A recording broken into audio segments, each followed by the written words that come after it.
దవ్వ ఇలా తెచ్చుకుంటాం కదా, దువ్వని కొంతమంది అంటారు. అరటి దవ్వ చెట్టు కొట్టేసాక వస్తుంది కదా, ఇది చాలా మంచిది. ఇది ఒంటికి పీచు ఉంటుంది దీంట్లో. ఇప్పుడు ఇది ఇలా తెచ్చుకొని ఇవన్నీ తీసేసాను. ఇవన్నీ ఉంటాయి ఎక్కువగా, ఇవన్నీ తీసేస్తే వస్తుంది. ఇలా ఉన్నదే మనకు కూర పనికి వస్తుంది. అది మనం ఇలా సన్నంగా కట్ చేసుకోవాలి. అలా సన్నంగా తీసుకుని ఇక ఇలా సన్నంగా తీసుకున్నాను. ఇవన్నీ ముక్కలు ఇలా చేసుకోవాలి సన్నంగాను. హలో ఫ్రెండ్స్, ఇవాళ దవ్వ కూర చేస్తాను. దవ్వ నేను తొక్క తీసి చిన్న చిన్న ముక్కలు రౌండ్గా చేసాక చిన్న చిన్న ముక్కలు చేసుకుని కొంచెం పసుపు వేసి నీళ్ళు పోసి కడిగిస్తున్నాను శుభ్రంగా.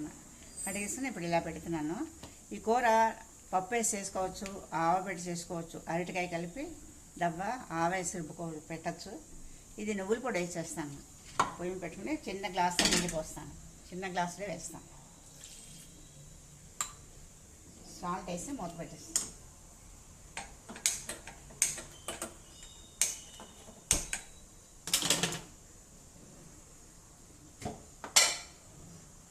సాల్ట్ వేసి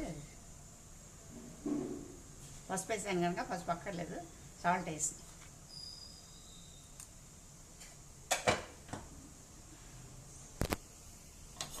కొంచెం ఇలా గరిటతో కలిపిస్తుంటే సాల్ట్ కింద మీద కొంచెం వాటర్ వేసాం కదా. ఒకవేళ చూసుకుని లేకపోతే మళ్ళీ కొంచెం వేసుకోవచ్చు నీళ్ళు. ఉడికిపోతుంది, తొందరగా ఉడికిపోతుంది. ఇది చాలా మంచిది కదా, పీచు ఉంటుంది. ఇది ఒంటికి చాలా మంచిది. ఇది కూర ఇలా ఉడికిపోయింది. ఇప్పుడు మనం బంద్ చేసుకొని వాటర్ ఉంటే కొంచెం గట్టిగా పిండిసుకోవాలన్నమాట. బొబ్బలా పిండితే నీరు వచ్చేస్తుంది. పోపు వేసుకుంటాను ఇక్కడ. ఒక స్పూన్ శనగపప్పు, ఒక స్పూన్ మినపప్పు, కొంచెం ఆవాలు,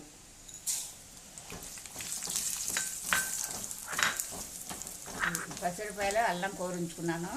పచ్చిమిరపకాయలు, పులిహార పప్పు అన్ని పులిహారకి ఎలా వేస్తాం అలాగే.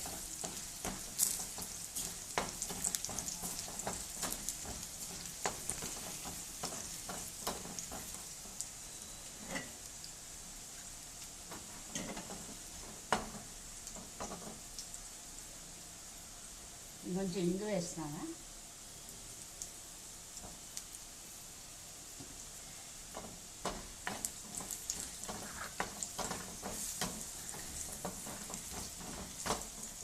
ఇలా కలుపుకుంటే ఇలా పొడి పొడిలాడుతూ అయిపోయింది. ఒకసారి వాటర్ ఉంటుంది, ఈ మాట వాటర్ లేదు, బాగుంది.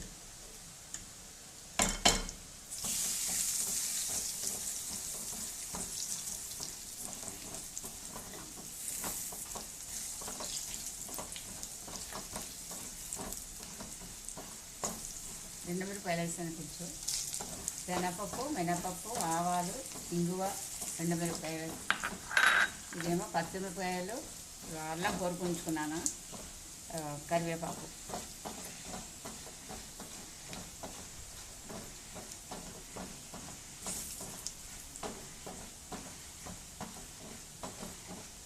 పోపు ఇలా వేయాక పచ్చిమిరపకాయలు, అల్లం కోరించుకున్నాను.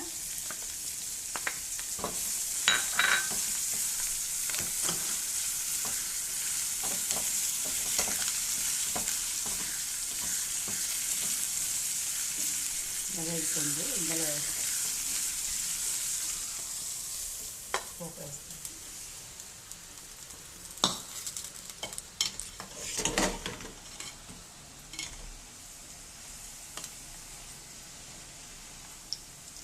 ఇలా చేసుకున్నా బాగానే ఉంటుంది. నువ్వుల పొడి ఇష్టం లేకపోతే ఇలా చేసుకోవచ్చు. మాకు నువ్వుల పొడి బాగా ఇష్టం, అందుకని ఇందులో వేసుకుంటాం. ఇది తడి లేకుండా అయిపోయింది, పొడి పొడి ఆడుతుంది.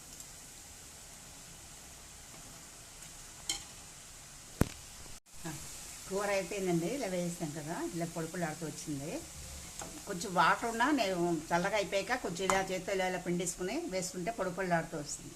ఎందుకో ఈరోజు నాకు కొంచెం నీళ్ళు పోసిన కరెక్ట్గా వచ్చింది. ఇప్పుడు నువ్వుల పొడి వేస్తాను. నేను ప్రతి దాంట్లో చెప్తున్నాను, నువ్వుల పొడి, మిరపకాయలు వేసుకోవాలి దోరగా. అది చల్లారాక మిక్సీ పట్టుకుంటే ఇలా పొడి వస్తుంది. ఈ పొడి ఇట్లా వేసుకోవడమే. ఇలా మనం ఎంత కావాలో అంత వేసుకోవచ్చు. ఇది ఇలా వేసుకుని సార్, ఇది అన్నంలో కూడా సాల్ట్ వేసుకుంటే అన్నంలో బాగుంటుంది. ఇది దవ్వ కూర రెడీ అయిపోయింది. చూడండి, లైక్ చేయండి మీరు అందరూ. వండి చూడండి, చాలా మంచిది ఇది ఒంటికి, బాగుంటుంది కూడా, టేస్ట్ కూడా చాలా బాగా వస్తుంది.